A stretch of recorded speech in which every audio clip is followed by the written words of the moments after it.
नमस्कार। इस वक्त के बुलेटिन में आप सभी का बहुत स्वागत है। आपके साथ मैं हूं नीतू गौरकेला। फटाफट नजर डालते हैं आज की कुछ खास खबरों पर। हरियाणा में होने वाले विधानसभा चुनाव को लेकर बीजेपी कांग्रेस पूरी तैयारी में जुटी हुई है। आज यानी कि 9 सितंबर को ये कहा जा रहा है कि हरियाणा विधानसभा चुनाव के लिए अलायंस को लेकर आम आदमी पार्टी और कांग्रेस जॉइंट प्रेस कॉन्फ्रेंस करेंगे और इस प्रेस कॉन्फ्रेंस में ये निर्णय लिया जाएगा।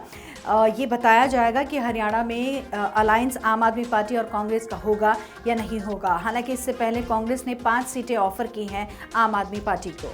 हरियाणा विधानसभा चुनाव को लेकर आज कांग्रेस और आम आदमी पार्टी जॉइंट प्रेस कॉन्फ्रेंस कर सकती हैं। इसमें दोनों पार्टियों के बीच गठबंधन का ऐलान हो सकता है। पार्टी सूत्रों के मुताबिक कांग्रेस ने आप को 5 सीटें ऑफर की हैं। कांग्रेस ने अब तक 2 लिस्ट में 41 कैंडिडेट का ऐलान किया है। वहीं बची 49 सीटों में से 5 या 6 सीटें आपको दी जा सकती हैं। दोनों पार्टियों के बीच जींद, कलायत, पानीपत, गुरुग्राम, पेहोवा और इसके साथ ही ओल्ड फरीदाबाद सीट पर समझौता हुआ है। राज्य में गठबंधन को लेकर कांग्रेस आप के बीच 3 मीटिंग हो चुकी हैं। आप कांग्रेस से 10 सीटें मांग रही थी। हालांकि कांग्रेस ने आपको 4 ही सीटें ऑफर की थीं। 2 मीटिंग के बाद सीट शेयरिंग पर सहमति नहीं बनी। इसके बाद तीसरी मीटिंग में कांग्रेस ने एक और सीट का ऑफर दिया। हरियाणा विधानसभा की 90 सीटों पर 5 अक्टूबर को वोटिंग है। 8 अक्टूबर को रिजल्ट आएगा। बढ़ते आगे, कोलकाता ट्रेनी डॉक्टर के रेप और मर्डर केस के मामले में अब लगातार इस मामले को लेकर विरोध प्रदर्शन किया जा रहा है। तमाम जो छात्र हैं वो सड़कों पर हैं और इसके साथ ही कुछ जो बंगाली फिल्म इंडस्ट्री के जो एक्टर हैं वो भी प्रदर्शन कर रहे हैं। लेकिन इसी बीच खबर ये है कि टीएमसी सांसद जवाहर सरकार ने इस पूरे मामले को लेकर सरकार की कड़ी निंदा की है और इसके साथ ही अपने पद से इस्तीफा देने की बात कही है। उन्होंने ये कहा है कि जिस तरह से एक डॉक्टर का रेप हो जाता है और उसके बाद उसका मर्डर किया जाता है, इस पूरे घटनाक्रम में अभी तक कोई ठोस जो फैसला है वो नहीं लिया गया है, जिसको लेकर उनके मन में काफ़ी अशांति है। इस वजह से वो अपने पद से इस्तीफा दे रहे हैं। इसके साथ ही उन्होंने राजनीति से संन्यास लेने का भी ऐलान किया है। कोलकाता के आरजीकर मेडिकल कॉलेज में ट्रेनी डॉक्टर से रेप मर्डर के विरोध में टीएमसी सांसद जवाहर सरकार ने इस्तीफा देने का फैसला किया है। जवाहर ने कहा कि वो राजनीति से भी संन्यास लेंगे। उन्होंने टीएमसी अध्यक्ष और बंगाल सीएम ममता बनर्जी को चिट्ठी लिखकर सरकार की कार्यशैली पर निराशा जताई। जवाहर सरकार ने लिखा है कि वो जल्द ही दिल्ली जाकर राज्यसभा अध्यक्ष को अपना इस्तीफा सौंपेंगे। गवर्नर सीवी आनंद बोस ने ममता सरकार को कैबिनेट की इमरजेंसी मीटिंग बुलाने के निर्देश दिए हैं। उन्होंने कहा कि जनता कोलकाता पुलिस कमिश्नर विनीत गोयल के इस्तीफे की मांग को लेकर प्रदर्शन कर रही है। ममता सरकार को तुरंत कैबिनेट मीटिंग बुलाकर कमिश्नर को बर्खास्त करना चाहिए। वो जिम्मेदारियों से बच रही हैं। 9 अगस्त को आपको बता दें कि 9 अगस्त को हुए ट्रेनी डॉक्टर के रेप मर्डर केस की आज सुप्रीम कोर्ट में सुनवाई होगी। 22 अगस्त को हुई पिछली सुनवाई में सीबीआई ने कोर्ट में कहा था कि क्राइम सीन से छेड़छाड़ हुई है।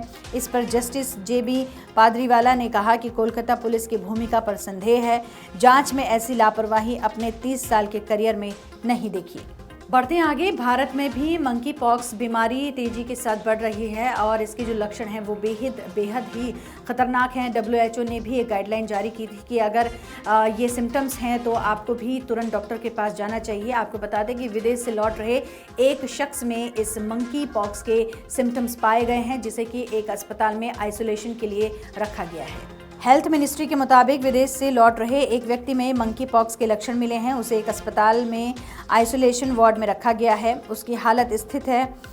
संदिग्ध किस देश से लौटा है, मंत्रालय ने इसकी जानकारी नहीं दी है। प्रोटोकॉल के तहत उसके संपर्क में आए लोगों की पहचान की जा रही है।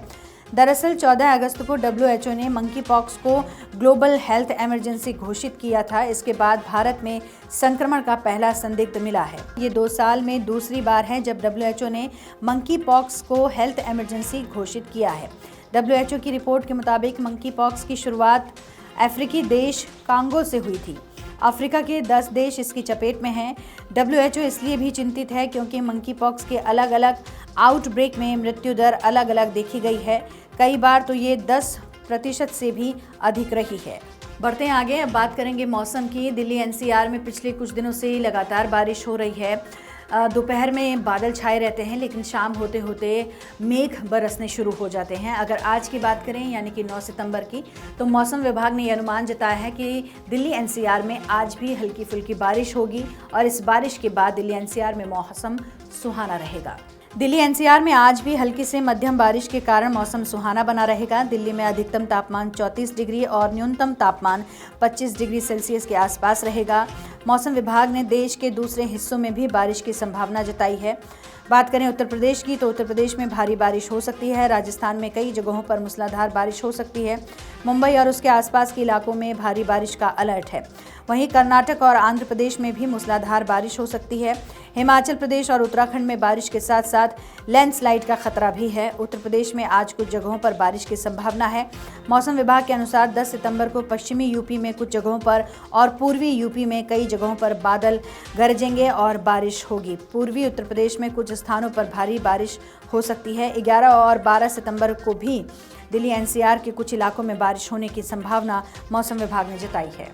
ये थी वो अहम खबरें जिन पर पूरे दिन भर हमारी नज़र बनी रहेगी और इन खबरों से जुड़ी हुई अपडेट भी आप तक पहुंचती रहेगी।